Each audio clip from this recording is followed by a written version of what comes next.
बारे में, जैसे कि ये देखिए ये दो रे हैं, एक रे ये है एक रे ये है, तो जब ये दोनों रे का कॉमन वर्टेक्स होगा तो एक एंगल फॉर्म होगा। तो इसके बीच का जो स्पेस है इसको किस में मेजर करेंगे, डिग्री में, ठीक है। तो ये आपका कहलाएगा कि आपका ये स्पेस थीटा डिग्री का है, एक्स डिग्री का है, वाई डिग्री का है। तो ये मैंने एक एग्जाम्पल दे दिया आपको एंगल की। आइए टाइप्स ऑफ एंगल देख लेते हैं फटाफट। टाइप्स ऑफ एंगल में क्या है कि अगर ये जो इंक्लिनेशन है, एंगल को आप ऐसे भी डिफाइन कर सकते हैं कि एक रे का दूसरी रे के साथ इंक्लिनेशन क्या है। एक रे का ये रे है ओ ए, ये रे है ओ बी, तो ओ ए का ओ बी के साथ क्या इंक्लिनेशन है ये कौन बताएगा, एंगल बताएगा। तो angle is also defined as the inclination between two ray with a common vertex.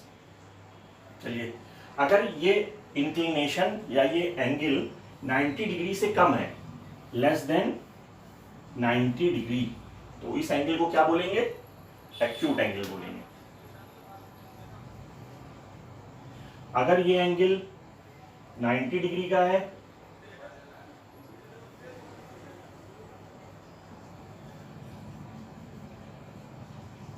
तो इसको राइट एंगल बोलेंगे।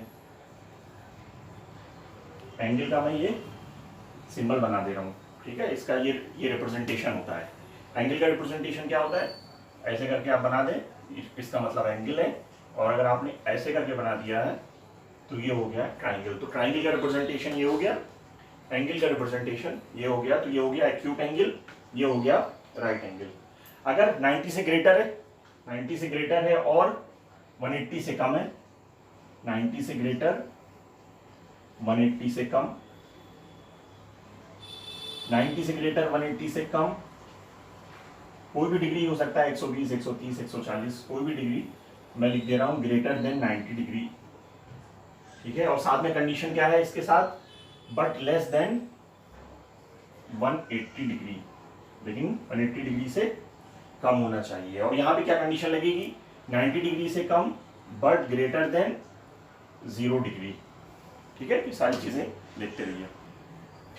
तो अभी मैं क्या कर रहा हूं, अभी मैं सिर्फ आपका बेस तैयार कर रहा हूं, ठीक है। फिर हम लोगों को बहुत आगे जाना है।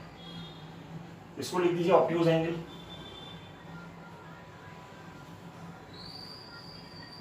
Obtuse angle. चलिए ये तीन हो गए, अब कौन बच रहा है। अब अगर स्ट्रेट हो जाए मींस स्ट्रेट एंगल, ये मेरे डायरेक्शन को जरा ध्यान से देखिएगा। मैंने एक्स एक्सिस से, पॉजिटिव एक्स एक्सिस से मेजर किया है निगेटिव एक्स एक्सिस की तरफ। अभी आगे बताऊंगा ये कैसे मेजर करते हैं, डायरेक्शन क्या होता है इसका, ठीक है। यहां पर भी सबका डायरेक्शन अगर आप देखना चाहते हैं तो मैंने एक्स एक्सिस से मेजर किया है, पॉजिटिव एक्स एक्सिस से मेजर किया है। ये इसका डायरेक्शन, ये इसका डायरेक्शन। तो आप देख रहे हैं ना कि हर एक छोटी छोटी चीज की एक अपनी इंपॉर्टेंस है।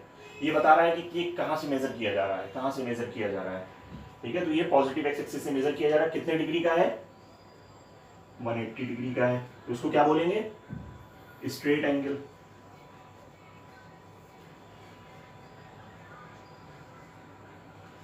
ठीक, स्ट्रेट एंगल हो गया, acute angle, right angle, obtuse angle, straight angle. अब अगर इससे आगे निकल जाए मींस 180 डिग्री से ज्यादा हो जाए और 360 डिग्री से कम हो तो ऐसे एंगल को बोलते हैं रिफ्लेक्स एंगल। जैसे कि आप ये एंगल देख लीजिए, ये डायरेक्शन बहुत इंपॉर्टेंट है जो मैं बना रहा हूं आपको, ठीक है। पॉजिटिव एक्स एक्सिस से मेजर कर रहा हूं मैं इसको, ओ ए ओ बी कॉमन वर्टेक्स। ये एंगल कितने का है, ये एंगल ग्रेटर है 180 डिग्री से और लेस देन है 360 डिग्री। इस एंगल को क्या बोलते हैं, रिफ्लेक्स एंगल।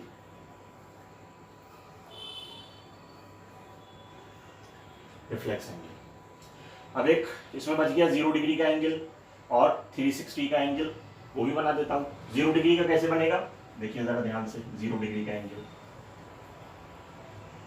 ये हो गई O, ये हो गई A, OA, ठीक।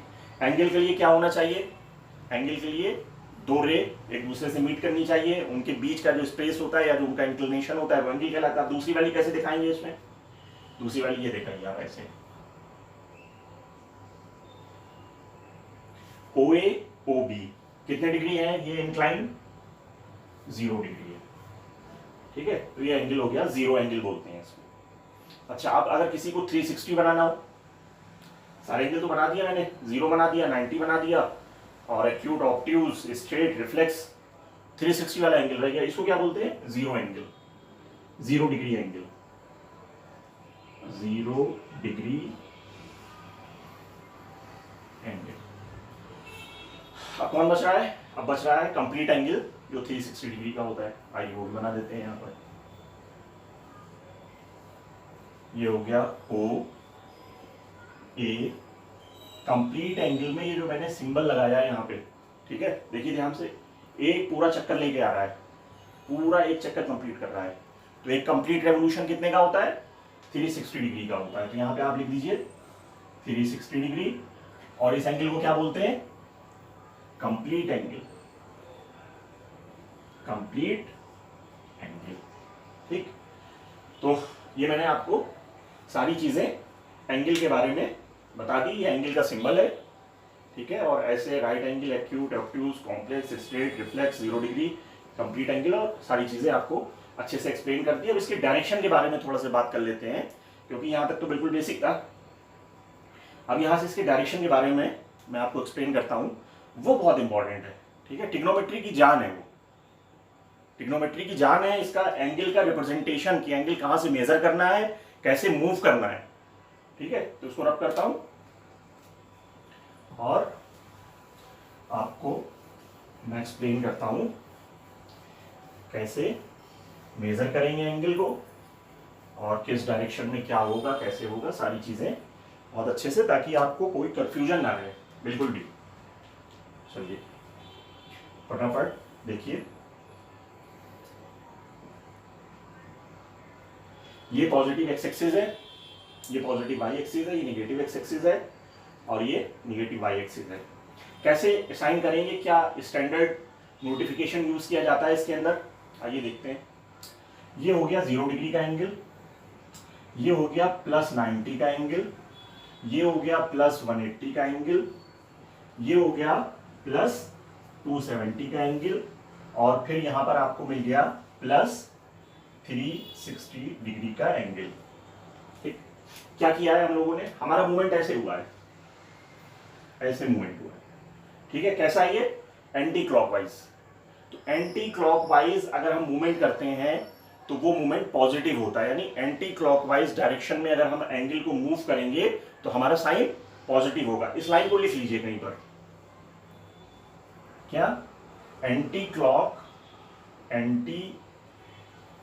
Clock is equal to positive, ठीक है।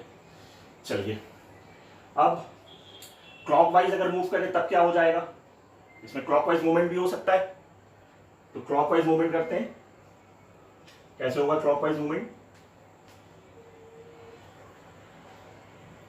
क्लॉक ऐसी तो चलती है ऐसे, ठीक है। यहां पे 12 होता है, 6 होता है, 3 होता है, 9 होता है, यहाँ पे तो ऐसे मूवमेंट होता है। अगर आपका मूवमेंट ऐसे हो रहा है, ये देखिए,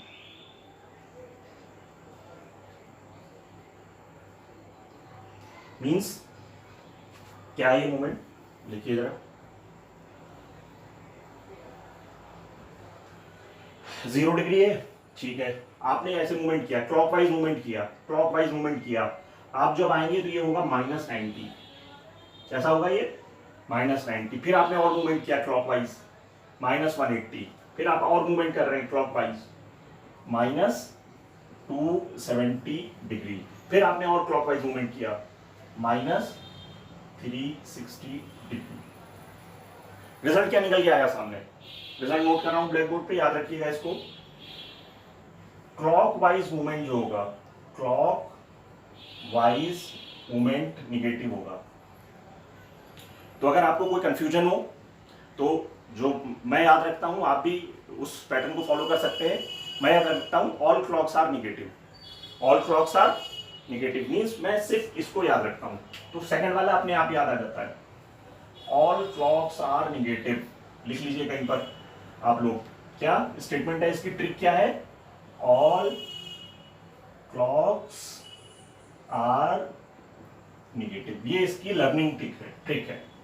अगर कंफ्यूजन है आपको तो इस लर्निंग ट्रिक को आप यूज कर सकते हैं। All clocks are negative. चलिए ठीक है, अब इसको क्या बोलते हैं? जीरो से, चलिए मैं इसको थोड़ा से और अच्छे से एक्सप्लेन करता हूं।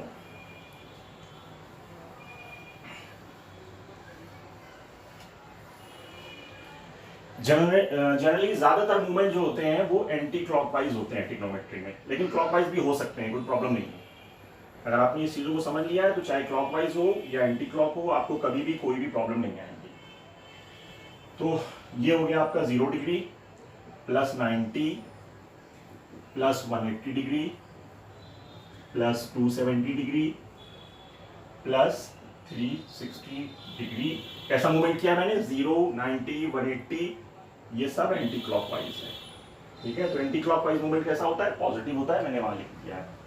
अब 0 से लेके 90 डिग्री के बीच का जो एरिया है, यानी अगर आपका एंगल 0 डिग्री से 90 डिग्री के बीच में होगा, ठीक है, तो ये कहलाएगा कि ये फर्स्ट क्वाड्रेंट में है। First quadrant, first quadrant. अगर 90 से 180 के बीच में होगा, सेकेंड क्वाड्रेंट, थर्ड और फोर्थ। ठीक, चलिए यहां तक आपको समझ में आ गया। ये सारी चीजें इसलिए बता रहा हूं ना कि ट्रिग्नोमेट्री में जरूरत पड़ेगी साइन देखने के लिए, एंगल कहां जाएगा, फर्स्ट क्वाड्रेंट में होगा, सेकंड में होगा, थर्ड में होगा, फोर्थ में होगा, उसी हिसाब से साइन अलॉट होंगे उसको। तो इसलिए इन सारी चीजों की अगर बेसिक नॉलेज होगी तो वहां पे आपको परेशानी नहीं होगी। इसलिए मैं यहां से आपका बेस बना के चल रहा हूं कि आपको वहां पे कोई प्रॉब्लम ना हो।